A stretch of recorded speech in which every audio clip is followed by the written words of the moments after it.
А в эти дни в Праге проходит конференция в честь лауреата премии Вацлава Гавела по правам человека. На эту премию был номинирован и один из самых известных таджикистанских политзаключенных, адвокат Бузургмехр Йоров. Приз в итоге получил уйгурский активист Ильхам Тухти и организация молодежной инициативы за права человека. Однако брат Йорова Джамшед заявил, что сам факт того, что Бузургмехр вошел в шорт-лист получателей премии, уже говорит о победе, и весь мир узнает о проблеме политзаключенных в Таджикистане. Предлагаем вашему вниманию эксклюзивное интервью с Джамшедом Йоровым. С ним побеседовала Хирамон Бакозода. Во время получения диплома премии имени Вацлава Гавела вы сказали, что само попадание имени Бузургмехра Йорова в шорт-лист кандидатов уже стало для вас большой победой. Скажите, пожалуйста, как результаты этого конкурса могут сказаться, могут как-то повлиять на судьбу Бузургмехра Йорова, вашего брата? Спасибо большое за вопрос. Я думаю, что включение Бузургмехра Йорова в шорт-лист на получение премии имени Вацлава Гавела как-то поможет еще больше оказать давление на власти Таджикистана, чтобы они хотя бы пересмотрели уголовное дело моего брата.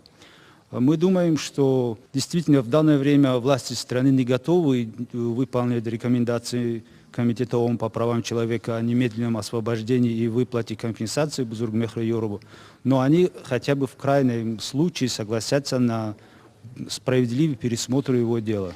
А почему, как вам кажется, власти в Таджикистане не очень торопятся пересматривать это дело и вообще слушаться те международные организации, которые делают призыв по поводу пересмотра и освобождения Бузургмехра Йорова? Например, одно из таких последних заявлений звучало на уровне рабочей группы ООН по произвольным задержаниям. Я думаю, что основная проблема здесь в том, что если Бузургмехр Йоров будет немедленно освобожден, то за этим должно по закону последовать арест и возбуждение уголовных дел в отношении тех лиц, которые привлекли невиновного человека к уголовной ответственности и к заключению. В эфире телеканала «Настоящее время» судьба Бузургмехра Йорова очень часто освещается, но, наверное, не все зрители нашего телеканала помнят достоверно, точно, почему именно Бузургмехра Йорова, вашего брата, задержали в 2015 году, затем осудили в совокупности к 28 годам тюремного заключения. Что ему предъявили в качестве обвинения, и что стоит за этим на самом деле? Основная причина – это личная неприязнь семьи высокостоящих людей в Таджикистане, которые были недовольны правозащитной деятельностью Бузургмехра, который всячески боролся против коррупции, боролся против рейдерских захватов членов семьи действующего президента Таджикистана. Это было как бы фундамент, который положил основу для дальнейшего его обвинения. А потом же он инициировал создание комитета по защите прав задержанных членов партии Исламского Возрождения и их семей от незаконных арестов и задержаний. Многие члены семьи, вашей семьи Йоровых, они подверглись давлению.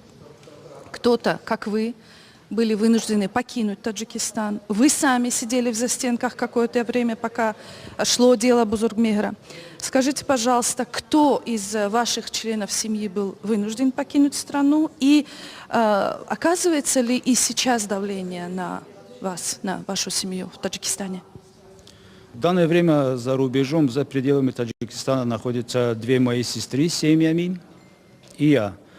Ситуация с нашими родственниками в Таджикистане такова, что они боятся общаться с нами. Даже мои сестры, две мои сестры остались в стране, но они не общаются со мной, хотя они есть в социальных сетях, я им пишу, но они не отвечают. Ни они не отвечают, ни их мужья, ни родственники и ни другие наши знакомые. Ситуация усугублена еще тем, что властями оказывается сильное давление на мою семью, на мою жену и моих 4 дочерей. Даже были случаи, когда мне присылали фейковые лица сообщения об изнасиловании моей 15-летней дочери. Но это все неправда. Ну, слава богу, пока неправда. Я пытаюсь их вывести оттуда. Есть какие-то определенные проблемы, мы их решаем. За моей семьей есть постоянная слежка, есть лица, которые в непосредственной близости живут и докладывают. А так как моя жена в данное время работает поваром в ресторане, то в этот ресторан систематически навещают сотрудники ГКМБ Таджикистана. И даже недавно я получил известие, что власти дали разрешение ей, устное разрешение покинуть, но предупредили хозяев этого ресторана, что если ваш повар выйдет за пределы Таджикистана, то ваш ресторан будет закрыт. Как себя чувствует Бузургмехр? Жалуется ли на что-то? В данное время и супруга Бузургмехра имеет возможность встречаться с ним, и моя мама. Они каждый месяц имеют право на кратковременное свидание, и каждые 3 месяца жена имеет право на двухдневное посещение с Бузургмехром. Но в последнее время нам данных о том, что против него применяются какие-то пытки, ущемляются его права, не поступило. Я, наверное, думаю, это все зависит именно от того, что мировое сообщество начало обращать внимание на дело Бузургмехра, о том, что мы говорим, о том, что вы говорите в средствах массовой информации. Знает ли Бузургмехр Йоров, что он был номинирован на премию по правам человека имени Вацлава Гавела, что сегодня здесь, в Праге, еще раз прозвучит его имя, в Страсбурге его имя прозвучало. Знает ли он об этом? Да, он об этом знает, он имеет возможность слушать радио, чаще он слушает радио ОЗУДИ, радио «Свобода», и он большинство информации оттуда получает. И от сотрудников, которые там работают, от родственников, которые посещают, например, других заключенных, они же общаются между собой, но у него такая информация есть. Кстати, недавно мы получили информацию, что он заранее поблагодарил библиотеку имени Вацлава Гавела, Хартию 77 и всех тех, кто причастен к выдвижению его имени на эту престижную премию, и хотел передать всем большой, огромный привет и благодарность.